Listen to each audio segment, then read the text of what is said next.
Hello everyone, welcome to জিনিস blog. আমি গত ভিডিওতে বলেছিলাম যে আমি আমার ফুচকা বানানোর রেসিপিটা শেয়ার করব। তো যখনই আমি চিন্তা করলাম আমি আজকে ফুচকা বানাবো, তো ভাবলাম যে ফুচকা যেহেতু বানানো শিখে গিয়েছি, সেহেতু দই ফুচকাটা একটু ট্রাই করা যায়। তো আজকে আমি আপনাদেরকে বানিয়ে দেখাবো কিভাবে আমি ঘরে বসে খুব সহজে দই ফুচকা তৈরি করেছি, এবং আমাকে হেল্প করেছে আদিবা ইসলাম। সো আমরা অনেক ক্লোজ, এবং আমরা যখন একসাথে থাকি আসলে অনেক বেশি মজা হয় এবং আমাদের এক্সপেরিমেন্টাল জিনিস করতে অনেক ভালো লাগে। তো দেখতেই পাচ্ছেন আমি একটা রেডিমেড ফুচকা কিনে নিয়েছি এবং সেটা আমি এখন ভেজে নিচ্ছি। আর আমি পাশের চুলোয় আলু এবং ডিম সেদ্ধ দিয়ে দিয়েছি। সো এখানে আমি একটা টেস্ট করেছি। তো এটা আমি দেখলাম যে না, তেলটা ভালো মতো গরম হয়ে গিয়েছে। খুব ভালোভাবে মনে রাখবেন যে গরম, একদম অনেক গরম তেলে আপনারা ফুচকাটা কিন্তু দিবেন, এবং যখনই ফুচকাটা দিয়ে দিবেন অর্থাৎ তেল গরম হয়ে যাবে, তখন কিন্তু একদম আগুনের আঁচটা কমিয়ে দিবেন। এখন আমি এক এক করে সবগুলো ফুচকা ভেজে নিচ্ছি, এবং আমি যে ফুচকাটা কিনেছি এটার দাম হচ্ছে 60 টাকা, এবং এখানে আছে প্রায় 100টার মতো ফুচকা। তো আজকে আমি পুরো 100টা ফুচকা ভেজে ফেলবো, কারণ আজকে আমরা 3জন মিলে সবগুলো ফুচকা সাবার করতে যাচ্ছি। তো এভাবে আস্তে আস্তে করে আমি সবগুলো ফুচকা ভেজে নিচ্ছি।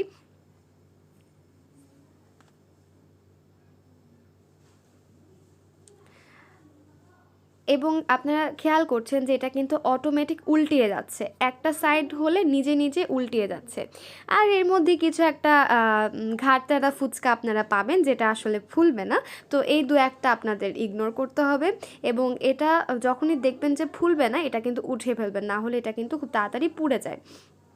ইগনোর মাই স্পুন, কারণ আমার কাছে কোনো তেল পিঠা ভাজাভাজির যে চামচগুলো থাকে সেটা ছিল না, এবং খুন্তি দিয়ে উঠানো পসিবল না। সো আমি একটা গোল ধরনের চামচ নিয়েছি, যেটা ভাতের চামচ। এটা দিয়ে আমি খুব সুন্দর করে উঠাতে পারি দেখে কিন্তু আমি এটা ব্যবহার করেছি। সো এটা ইগনোর করবেন। তো এখন পালা হচ্ছে টক বানানোর। তো টক বানানোর জন্য আমি এখানে তেঁতুল নিয়ে নিয়েছি পরিমাণ মতো, এবং এটাকে ভালো মতো চটকে পানি দিয়ে আমি একটা টক বানিয়ে নিয়েছি, এবং এখানে আমি এখন অ্যাড করব বিট লবণ, যেটার দাম হচ্ছে মাত্র 50 টাকা, আর আপনারা এটা যে কোনো মুদির দোকানে পেয়ে যাবেন। আমি এখন এই পরিমাণ বিট লবণ এখানে অ্যাড করে দিচ্ছি। বিট লবণ দেওয়াতে টকের টেস্টটা অনেক বেড়ে যায়। এখন আমি 1 টেবিল চামচের মতো লবণ অ্যাড করে দিব। এরপর আমার অ্যাড করতে হবে চিনি। যেহেতু আমি ফুচকায় সবসময় মিষ্টি টক খেতে পছন্দ করি, তো এখানে আমি চিনি অ্যাড করে দিচ্ছি প্রায় 5 চামচের মতো। এবার ভালো মতো নেড়ে নিতে হবে, অনেক ভালো মতো নেড়ে নিতে হবে যাতে চিনিটা দানাদার না থাকে। এখন আমি 3টা শুকনা মরিচ ভেজে নিচ্ছি, এটা অনেক ঝাল। আর একটু গরম পানি করে নিচ্ছি, কারণ আমি টকে গরম পানি অ্যাড করব। তো আমি অ্যাড করে নিয়েছি, এবং সেই সাথে অ্যাড করেছি অল্প ধনেপাতা। তো এখন আমি ভালো মতো নেড়ে নিব। আমার টকটা একদমই রেডি। শুকনা মরিচ যারা খান তারা শুকনা মরিচ দিবেন, আমি আবারও বলছি কাঁচামরিচ যারা পছন্দ করেন কাঁচামরিচ দিবেন। সেই সাথে আরেকটা কথা হচ্ছে, কাঁচা মরিচের থেকে শুকনা মরিচে কিন্তু ফ্লেভারটা ভালো আসে। তো এবার হচ্ছে দই ফুচকার যে দইটা সেটা তৈরি করার পালা। তো এই দইটা তৈরি করছে আদিবা। তো এখানে আমরা আড়ংয়ের একটা টক দই নিয়ে নিয়েছি, এবং এখানে আমরা 5 থেকে 6 টেবিল চামচ দই নিয়ে নিলাম। এখন এটাকে ভালো মতো নেড়ে নিতে হবে, এবং স্বাদ মতো চিনি অ্যাড করে দিতে হবে। তো ও এখানে প্রায় 3 থেকে 5 চামচের মতো চিনি অ্যাড করেছে। এখন এখানে একটা স্বাদের জন্য আমরা তৃপ্তির জিরা গুঁড়াটা ইউজ করব। জিরা গুঁড়াটা ইউজ করার কারণে একটা সুন্দর ফ্লেভার আসে, এবং আপনারা যদি আরেকটু টেস্টি করতে চান তাহলে আমার মতো গুঁড়া দুধটা অ্যাড করে দেখতে পারেন। তো আদিবা এখানে গুঁড়া দুধও অ্যাড করেছে, তো ফুটেজটা নেওয়া হয়নি, এবং সব কিছু অ্যাড করার পর একটু পানি দিয়ে ভালো মতো নেড়ে নিতে হবে। ব্যাস হয়ে গেল দই ফুচকার সুন্দর মিষ্টি দই। তো ব্যাস আমার সব কিছু রেডি। ফুচকা, টক, টকে আমি একটু ডিমের কুসুমটা গ্রেট করে দিয়ে দিয়েছি।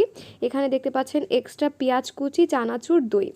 তো এই ছিল আজকে আমার ফুচকার রেসিপি, এবং সেই সাথে দুঃখের সাথে বলতে হচ্ছে যে আমি ফুচকা তৈরি করে দেখাতে পারিনি। আমি না, এখানে যারা যারা ছিল আমার সাথে কেউই আসলে টাইম পায়নি ফুচকাটা তৈরি করে আপনাদেরকে একটু দেখানোর, কারণ এত ইয়ামি ছিল যে আমরা আসলে ফোন ধরার সময় পাইনি।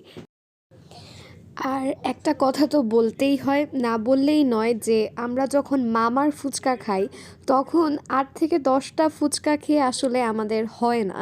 তখন আসলে মন চায় যে আরেক প্লেট নেই, আরেক প্লেট নেই। কিন্তু এইরকম আর হবে না যদি আপনারা এই সহজ রেসিপিটা ঘরে করেন। আপনারা এটা বলতে বাধ্য হবেন যে আর না, আর খেতে পারছি না। এবং খুব মজার সাথে কিন্তু আপনারা এই ফুচকাগুলো খেতে পারবেন এবং পেট খারাপের কোনোই ভয় থাকবে না। সো এই বলে আজকের ভিডিও শেষ করছি। সবাই ভালো থাকবেন, সুস্থ থাকবেন। আল্লাহ হাফিজ।